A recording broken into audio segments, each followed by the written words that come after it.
Hello, my beautiful angels, and welcome back to my channel. I am back with another art I consumed, this time art I consumed in August. I do have some good art to share with you all today. I have some books, some films, and a TV show, and some amazing music. Thank you for tuning in each month. I greatly appreciate you, but if you like my taste in art, then it is a high probability that you probably like my art or will like my art. I want to let y'all know that Metamorphosis, the CD, is restocked for pre-orders right now.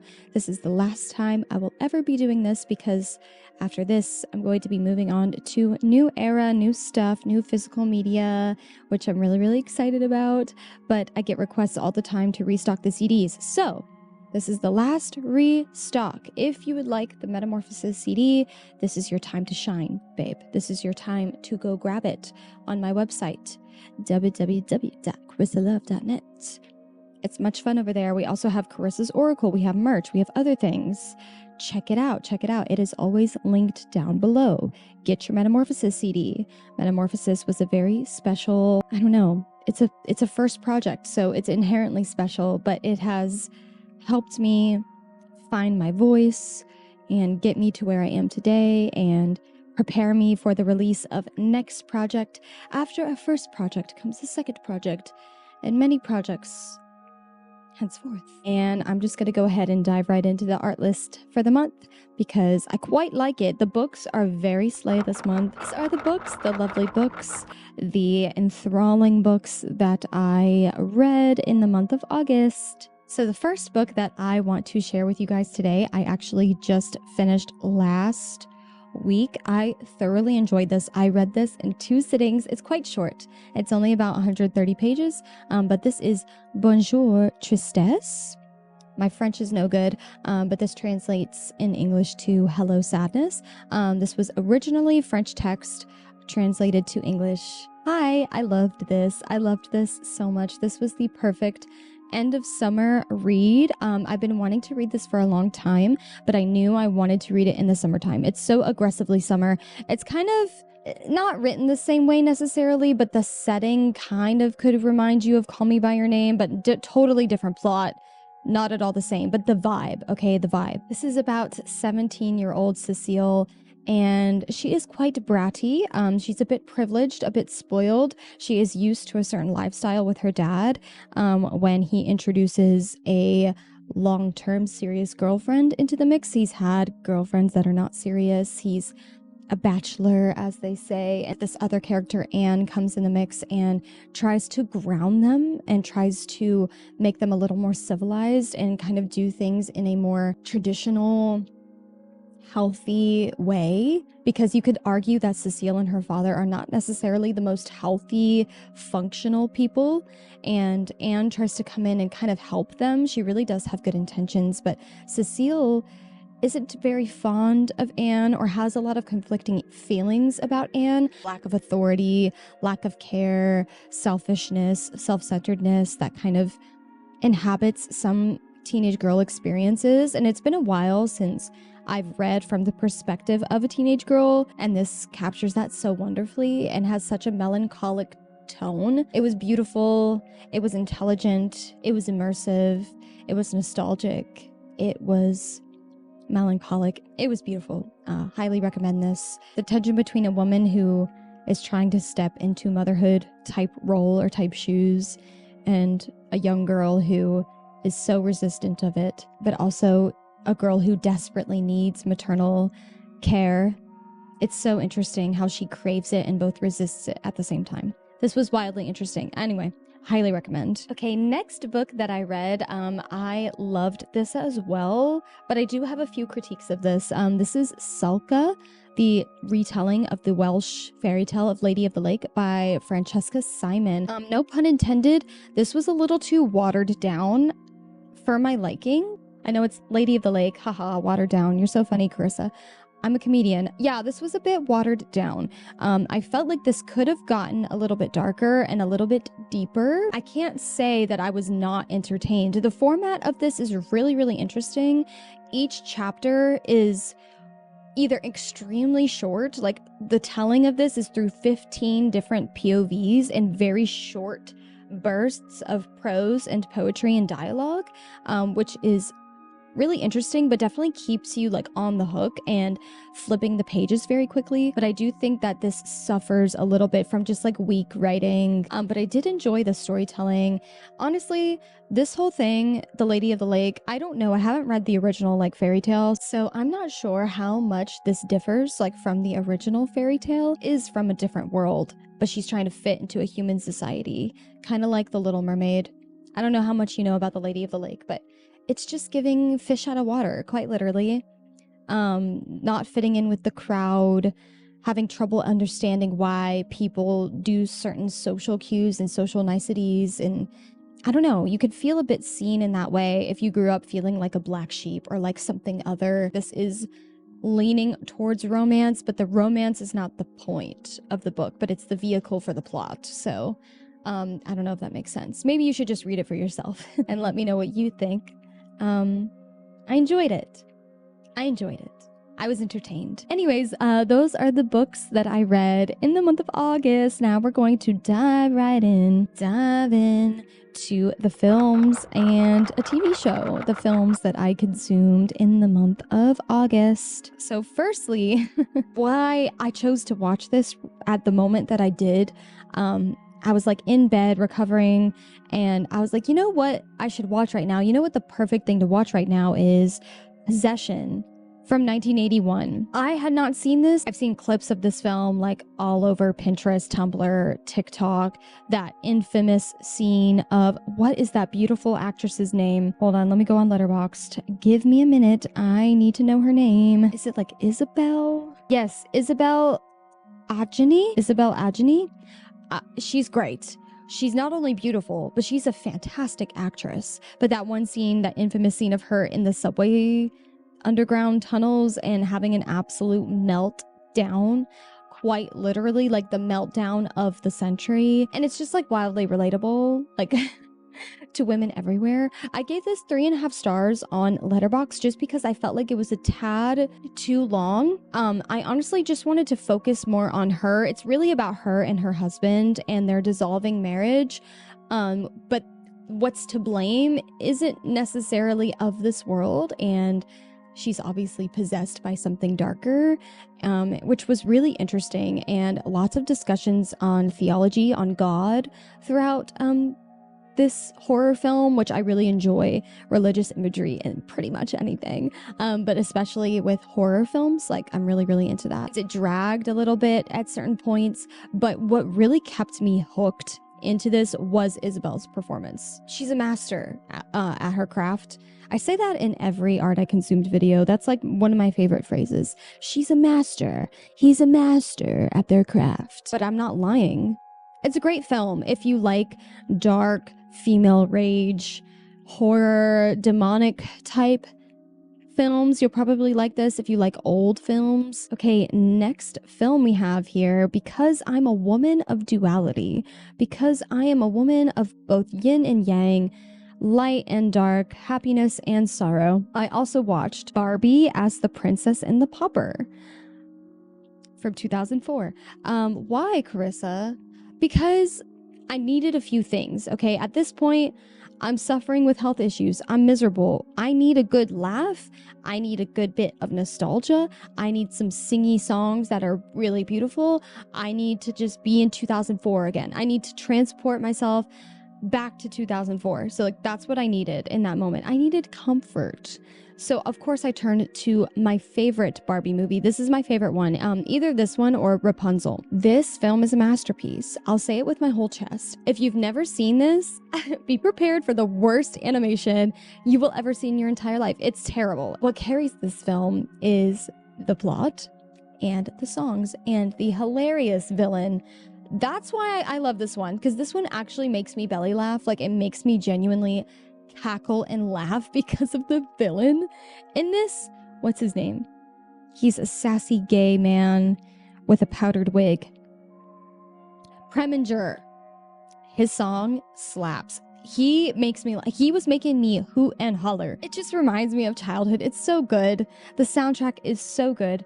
I love the barking cat. My Letterboxd review, I'm just gonna read it to you because it's fun. I think it's funny. Tag yourself. I'm the poor one who sings to her broken cat. This film is giving class consciousness. Both of my girls, free my girls from the shackles of debt. Like, both of them are worried about money, like the whole film, which makes it wildly relatable. Okay, next film was another treat and a half. I loved this so much. I actually can't believe I had not sat down and watched this film in its entirety. I think I had tried to watch it before, like a long time ago, and I like fell asleep or something, or I like didn't finish it, and I saw that it was on Netflix and it was leaving soon, and I was like, why haven't I watched this? Is this like a fan favorite? It's like a cult classic fan favorite. I finally watched Empire Records from 1995, I believe, starring Liv Tyler. Loved this. I loved this. This was so wonderful. What a wonderful film this was. I can't believe I'd never seen it. Like, I'm actually mind blown because it's just right up my alley. So badly want to be a girly in the 90s with a cute outfit on, working at Empire Records. I really, really do. Like, this made me want to work at a record store. I also just have this like deep appreciation for record stores. Like, me in a record store just made me feel like warm, fuzzy feelings and like a weird sense of nostalgia. And also, like, every girl in this film is just beyond stunning and amazing. Everyone was great on the cast, and all of the teenage characters, just the whole thing, the ending, I loved it so much. There were so many moments where I was laughing, I was like smiling so big, like ear to ear. And I think on Letterboxd I said, in an alternate timeline, like, I am Liv Tyler at Empire Records. I don't know what it is about Liv Tyler, and every film she's in, she just has like the perfect shade of lipstick on. I watched Jane Eyre from 2011. I watched this more towards the end of the month. I loved this. Hello? My little hair is sticking out. What the frick? How long was that like that? Hi, the Bronte sisters continually just like step on my neck. Well, listen, I'll be honest. I have not finished reading Jane Eyre. I am a Wuthering Heights stan. That's just me, though. That's just me. Don't talk to me about the new Wuthering Heights trailer. I can't even... I can't talk about it right now. But I am really in the fall spirit. Like, I can't lie. I'm in the autumn spirit. I was wanting a Gothic romance. I was like, I want to watch a Gothic romance right now. I had seen one previous adaptation of Jane Eyre, like in high school, I believe, but I low-key forgot the plot. Like, I low-key forgot that Mr. Rochester is an actual psycho. Like, love him, kinda, but he's crazy. This film goes kind of crazy. I don't really know how much it differs from the book. I only made it like a quarter of the way into the book. This film was spicy and really tense and so gothic and romantic and melancholic. So many of the shots, the cinematography in this film was outstanding.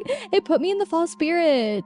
The Bronte sisters are autumn personified. Like, should I read Jane Eyre this autumn? I think I should. I think this is my sign to like read Jane Eyre for the autumn. Why was everyone such a bully to Jane Eyre? Like, she's literally just a girl. Leave her alone.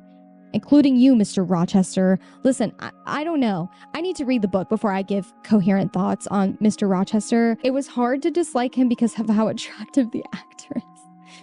Damn, Hollywood, you did it again. But yeah, this was great. If you need a Gothic romance fix for your autumn season, this might be great for your vibe, for your mood board. I thoroughly enjoyed this. I really did. I enjoyed it.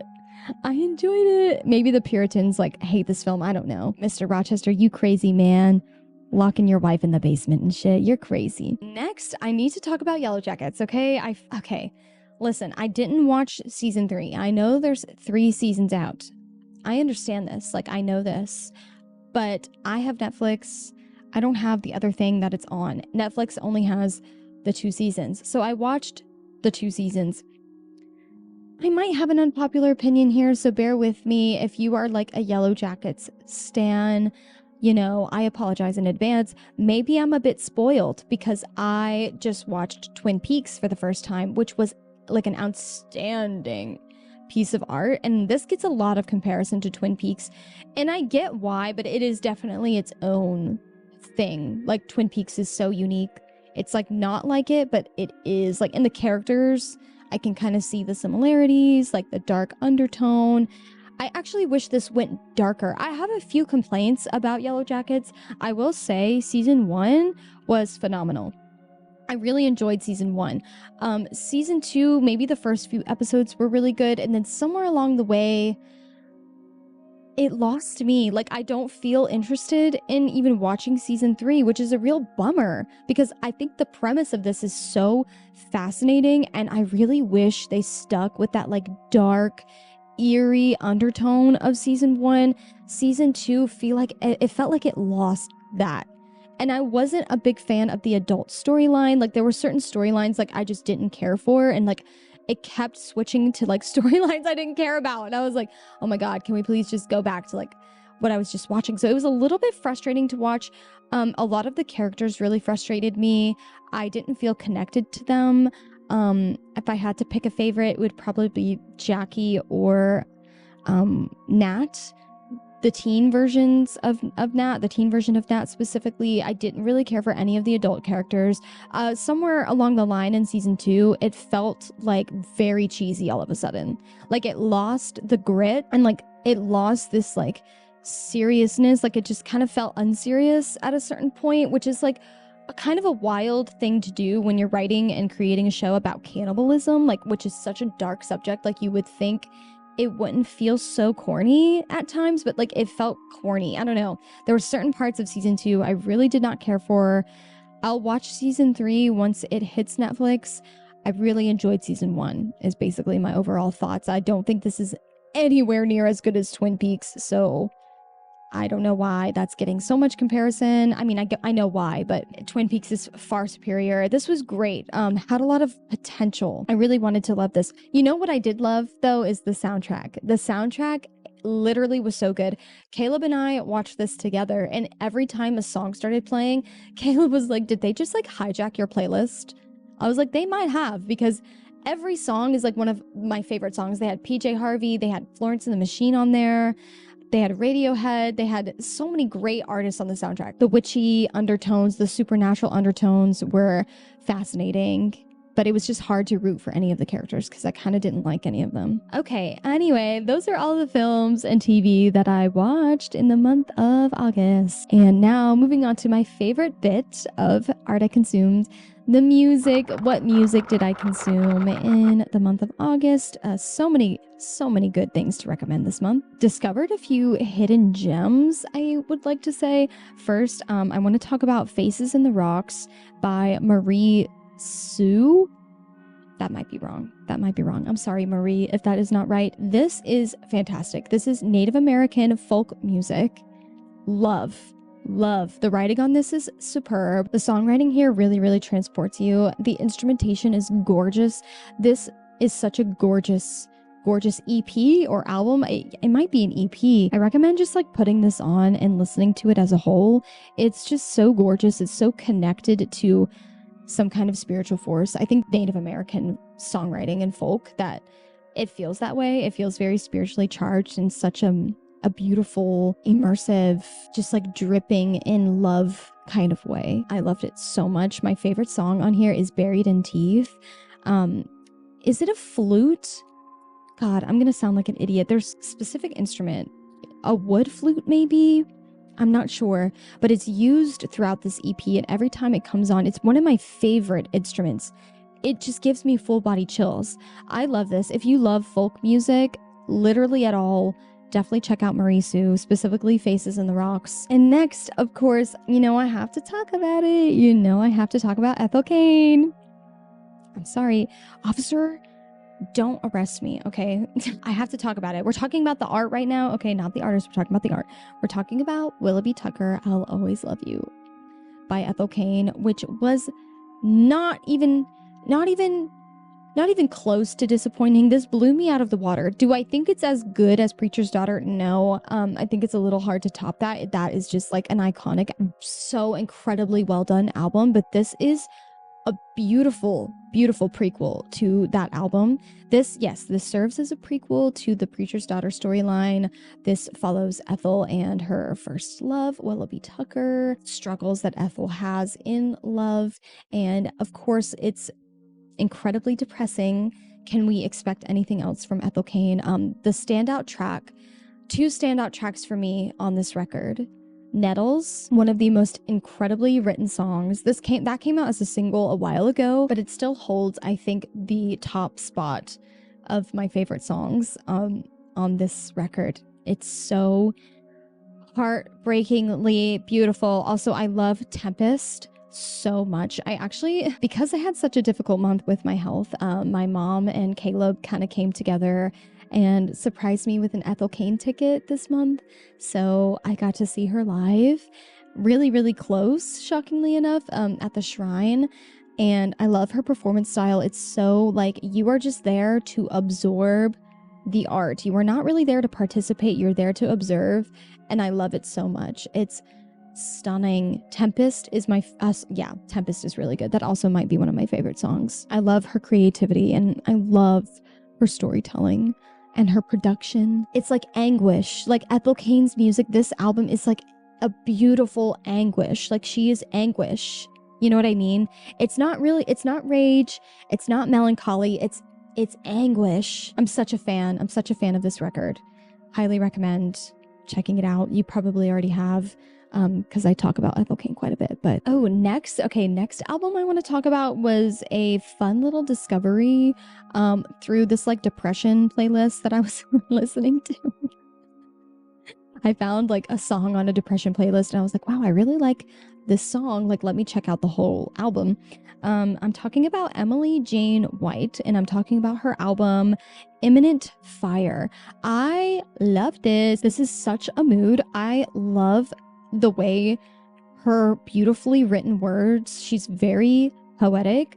Wouldn't surprise me if she also wrote poetry or something. I love her lyricism quite a bit, but the way it pairs with this like grandiose, almost gothic and melancholic soundtrack in the background.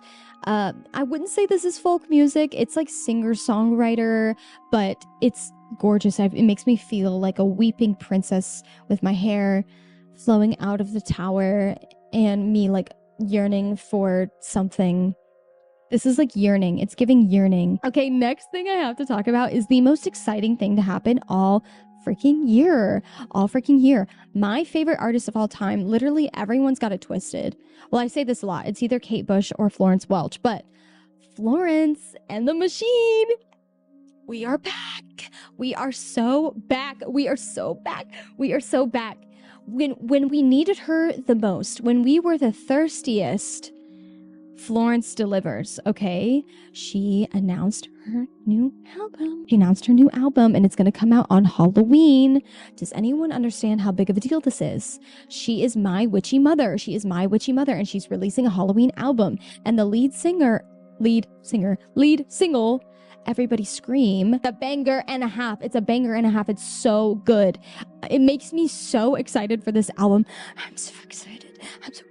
Words cannot describe. The vibes are giving Halloween. Okay, it's giving Halloween, but it's also giving dark folklore witch. This is going to be the witchy record to end all of her other witchy records. I mean, every record is witchy. But I don't know. I feel like we're in for surprises with this record. Everybody Scream is perfectly in line with the rest of her discography, but it also is a standout single for her.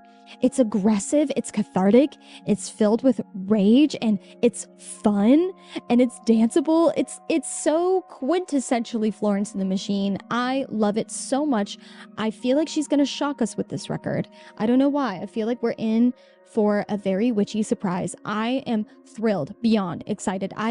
This is my most anticipated release of the year. Like this, anytime Florence releases an album, like my world just like stops spinning and like I can't think about anything else. And I 100% will be going to a show. Please go on tour. I've been begging. She's the best live artist I've ever seen in my life. I need to see her again so badly. Everybody Scream is gonna eat at a live show. It's gonna be so good. It's gonna be so good. It's gonna be so much fun. Florence knew that I needed this. Like, she knew. What is that line in this song that is so freaking good? Oh my god, it's gonna bother me. It's, here I don't have to be quiet, here I don't have to be kind, extraordinary and normal all at the same time. Look at me run myself ragged as I bleed out on the stage. But how could I give it up when you're screaming my name? Something like that. I just love her writing so much. Moving on, enough yapping about Florence, I want to quickly shout out my friend Anaya. Anaya Mirza's A Pleasant Promise came out in August. I don't know why I said it like that. That was weird. Ignore that. Spoken word lovers, I'm a spoken word poet. So is Anaya. If you like spoken word with beautiful music in the background and beautiful instrumentals, please check out A Pearlescent Promise. To see Anaya do it and do it so gracefully and so beautifully is very exciting to me. So if you are a spoken word lover, I highly recommend checking out A Pearlescent Promise on any streaming platform. My favorite poems are, it's hard to say, I really do love them all. I love Water Fairies, and I love Heartbroken in the Middle of June is fabulous, and Ruby in the Night. I love the guitars in that one, and her writing is, it's just stunning. It really is. I highly recommend checking her channel, everything about her out. She's a dear friend, and we need to support, you better believe we need to support all the poets, all the poetry, especially in this day and age. So original works of art by independent small artists are so important at making the world go round. So please check out A Pearlescent Promise. Check out all of the things I've talked about today. I have one more album to speak on that I found that has an alarmingly low Spotify monthly listener count, like less than 3,000 or something. That's insane to me because this album is fabulous. I'm talking about Tearwave, their self-titled album. I stumbled upon this on my recommended on Apple Music. You know, the recommended on Apple Music is a bit underrated because they really do be recommending me like gems. This is a gem. This is like ethereal shoegaze. I would say if you like Autumn's Grey Solace, then you will really like this album. It's just otherworldly as fuck. It's otherworldly. It's cool girl music. It's cool girl music, okay? So many amazing tracks on this record. I've really been listening to this a lot. This record has gone platinum in my household. I love anything shoegaze, alternative, like adjacent. I immediately fall in love with. It's one of my favorite genres. I love the songs Lotus Flower. I love Emotional Cocoon, Lady Aurora, Nightingale, Trial by Fire. There's so many good ones. I highly recommend just listening to this album front to back. If you like shoegaze, if you are an Autumn's Grey Solace fan, that's who they remind me of the most. I don't really like comparing artists, but like for the sake of comparison, if you like Autumn's Grey Solace, then you will like Tearwave. This is really great. I would actually love to have this on vinyl. Beautiful, beautiful cover as well. Big fan of this cover. Big fan of this record. We're approaching autumn and I'm stepping into a certain era. I'm stepping into listening to more shoegaze and watching some Gothic films. Yes, you get the vibe, okay? You get the vibe. Anyways, you guys, that is all of the art that I consumed in August. I thought it was a pretty good month for art consumption, and I will see you again in September for more art consumption. Thank you again for tuning in to this series. I really love making this series. I love reporting to you all the things I consume. I find it really fulfilling. So again, thank you for tuning in and allowing it to be a part of my channel, a monthly series, a part of my channel. And I hope you enjoyed, as per usual. Bye-bye. And leave any thoughts you have, please, down in the comments below. I love discussing art with you in the comments as well. So am I forgetting anything? I don't think so. Metamorphosis CDs, if you're interested, on my website, linked down below. Okay, blah, blah, blah, blah, blah, blah. Love you. Bye.